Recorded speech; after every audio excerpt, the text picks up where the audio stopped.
नमस्कार दोस्तों, आप हैं अपने ही गुड लिविंग चैनल पे और भाई चलते हैं गार्डन में।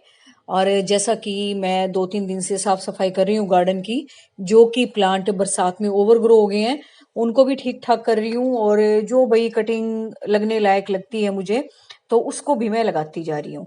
तो कल परसों शायद मैंने आपको कुछ कटिंग लगा के दिखाई जो भी छोटी छोटी निकलती जा रही थी। और इसी तरीके से दोस्तों आज मैं आपको लगा के दिखाऊंगी एडेनियम की कटिंग। एडेनियम पहले इन फूलों के नीचे दबा हुआ था, कुछ ब्रांचेस ठीक निकली हुई थी, लेकिन कुछ की ग्रोथ ना ऐसे बिल्कुल बहुत ओवर ग्रोथ के कारण मतलब इतनी अच्छी नहीं हो रही थी कि देखने में अच्छी लगे। तो ये है अपने एडीनियम। और ये देखो इसके सामने कितने सारे प्लांट लगे हुए हैं, और ये पीछे की तरफ ना 2-3 ब्रांचेस इसकी ऐसे ही उगी हुई हैं, जो कि अगर मैं यहाँ से कुछ कटाई छटाई करूँ तो वो देखने में भी ठीक नहीं लगेंगी। और अगर मैं उनको हटाऊं तो मैं उनको दोबारा भी ग्रो कर सकती हूँ, ऐसा आप भी कर सकते हो। तो चलिए चलते हैं और लेते हैं इसकी एडीनियम की कुछ कटिंग। और दोस्तों सबसे बड़ी बात यही है कि एडीनियम एवरग्रीन प्लांट है, और बिल्कुल आपको इसकी कोई ज्यादा केयर नहीं करनी। केयर बस इसकी यही नहीं करनी कि इसको ज्यादा पानी नहीं देना, नहीं तो आपका प्लांट खराब हो जाएगा। ये देखो जो मैं आपको ब्रांचेस बता रही थी ना, यहाँ से मैंने सफाई की तो ये कई ब्रांचेस ऐसे एडी टेडी सी निकली हुई थी। अब देखो ये शेप भी नहीं अच्छी लग रही, इनको हटाना भी पड़ेगा। अब इधर की तरफ तो ये शेप ठीक है, उधर पौधों के नीचे वो दबगी होंगी, और इससे कि वो बिल्कुल शेप भी नहीं अच्छी लग रही, और इसकी शेप भी ठीक कर देते हैं। और जो नई कटिंग हमारी निकलती है इसमें से उसको भी लगा लेते हैं। तो चलिए मैं आपको 1-2 कटिंग लगा के दिखाती हूँ, फिर आपको लगाने का तरीका भी आ जाएगा। और दूसरा, आप बड़े आराम से एडीनियम को, कैक्टस को, सुकुलेंट्स को, किसी भी प्लांट को जिनको कि कम पानी की जरूरत होती है और एवरग्रीन प्लांट है, उनको आप इसी तरीके से लगा सकते हो। तो भी मैं इसको स्केटियर से नहीं काट रही, आप देख रहे होगे मैं इसको चाकू से काट रही हूँ, क्योंकि कई बार ऐसा होता है ना स्केटियर के दबाव के कारण ना इसकी स्टेम्स में जो टिश्यूज होते हैं, जो सेल्स होते हैं, वो कई बार डैमेज हो जाते हैं, जिससे कि मतलब फंगल इन्फेक्शन की भी समस्या हो जाती है, और जितना अच्छा हमारा एडेनियम उगना चाहिए उतना नहीं उगता। तो तेज धार वाले चाकू से काटने से क्या होगा, एकदम सीधे कटेंगे ये, जैसे कि हम सरसों का साग वगैरह नहीं काटते, एकदम स्ट्रेट काटते हैं। तो इस तरीके से हमने इसको काटना है। ये आप देखो कितनी फ्लैशी है इसकी स्टेम्स हैं। तो जिनकी भी स्टेम इस तरह से फ्लैशी होती हैं उसको आप तेज धार वाली चीज से काटो, स्केटियर से मत काटो। स्केटियर से उन्हीं को काटो जो कि थोड़ी सी हार्डवुड हो। ये तो वैसे ही इतनी सॉफ्ट है। तो चलो चलते हैं, टेबल पे लगा लेते हैं इसको। और ये छोटा सा पोट में सेरेमिक का ले आई हूँ। और अब आप पूछोगे इस छोटे से पोट में उग जाएगी, तो बिल्कुल उग जाएगी। क्योंकि एडीनियम को दोस्तों ज्यादा कोई सोइल की जरूरत नहीं होती, क्योंकि इसकी रूट लेवल पे ग्रोथ जो होती है वो कोई ज्यादा नहीं होती। तो इसको आप एडीनियम्स को शैलो पोट्स में उगा सकते हो, जिनमें की कम मिट्टी आती है, या इस तरह के डेकोरेशन वाले पोट्स में भी उगा सकते हो जो हमारे सेरेमिक के होते हैं। तो ये बड़ी आसानी से इनमें उग जाते हैं, और इनको बस हल्के फुल्के एक टिकाव की जरूरत होती है, समझ लो मॉइस्चर की भी नहीं जरूरत होती, कि ये स्टेबल हो जाए बस। और रिवर सैंड इसके लिए सबसे अच्छा मीडियम है, क्योंकि उसमें ज्यादा देर पानी रुकेगा भी नहीं। और दूसरा, जो मॉइस्चर है वो ज्यादा मतलब होल्ड करके भी नहीं रखेगी मिट्टी। तो इसके लिए मुझे रिवर सैंड ज्यादा अच्छी लगती है। और इसी तरीके से दोस्तों आपके कैक्टस भी उगाए जाते हैं, और सुकुलेंट्स की कोई भी वैरायटी भी, तो उनकी भी आप कटिंग इसी तरीके से उगा सकते हो। और इस तरह से दोस्तों इन पौधों का, जिनको कम पानी पसंद है, इनका मीडियम बनाया जाता है रिवर सैंड से। तो इस तरीके से आप लगाओगे तो आपके प्लांट बिल्कुल भी खराब नहीं होंगे। और रिवर सैंड में सबसे बड़ी बात यह है कि इन्फेक्शन होने की, फंगल इन्फेक्शन होने की समस्या जो है बहुत कम होती है। अगर आपकी स्टेम में ही है तो अलग बात है, अदरवाइज सैंड में तो कुछ होगा नहीं भाई। तो इसको भी हम सीधा और कर लेते हैं, ये भी थोड़ी तिरछी सी है।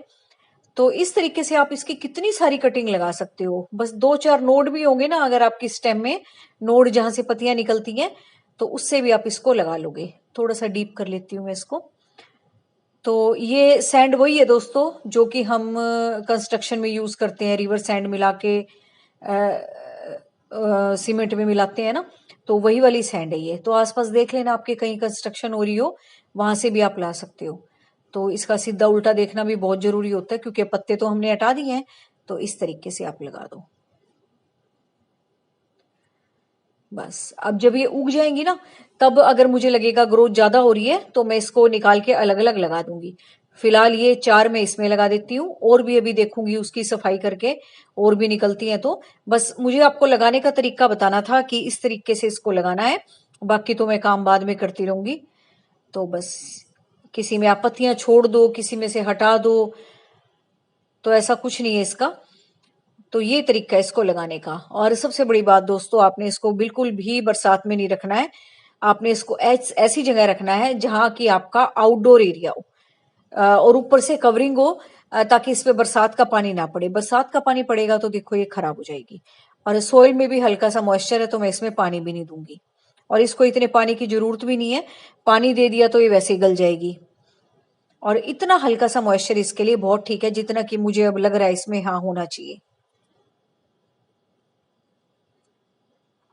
तो देखो बस इसी तरीके से इसकी कटिंग लगती है। कितनी आसान है देखो कटिंग लगानी। अब देखो 4 पौधे तो आपके ऐसे ही बैठे बिठाए तैयार हो गए है ना, 2 स्टेम से ही।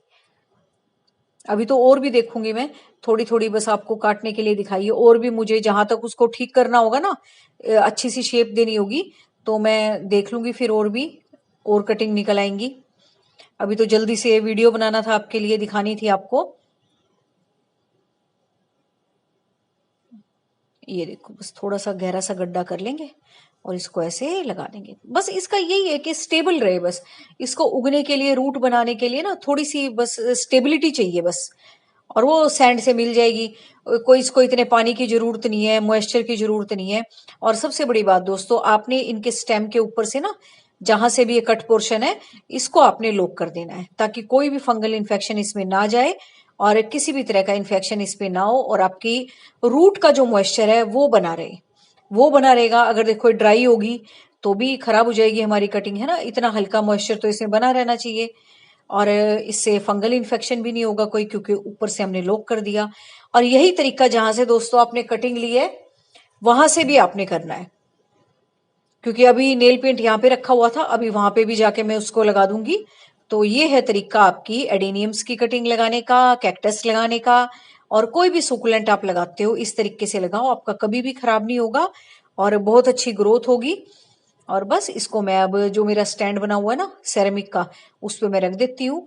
वो आउटडोर भी है, हल्की फुल्की सी धूप भी आती है, हवादार एरिया है, और बरसात भी नहीं आएगी। और ये वो स्टैंड जहां मैं इसको रख दूंगी।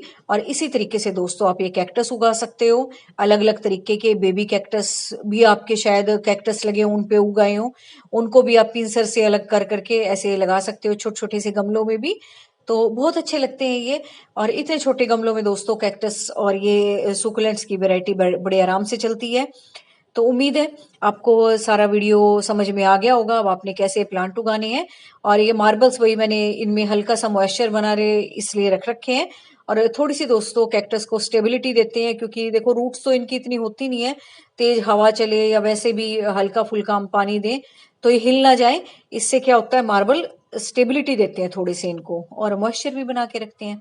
और ये देखो कितने छोटे छोटे से गमलों में भी, बड़े गमले तो है नहीं खैर, ऐसे डब्बे से हैं खाली वेस्ट, और इनमें भी देखो कितने अच्छे चल रहे हैं ये। तो ये है तरीका भी आपके एडेनियम उगाने का।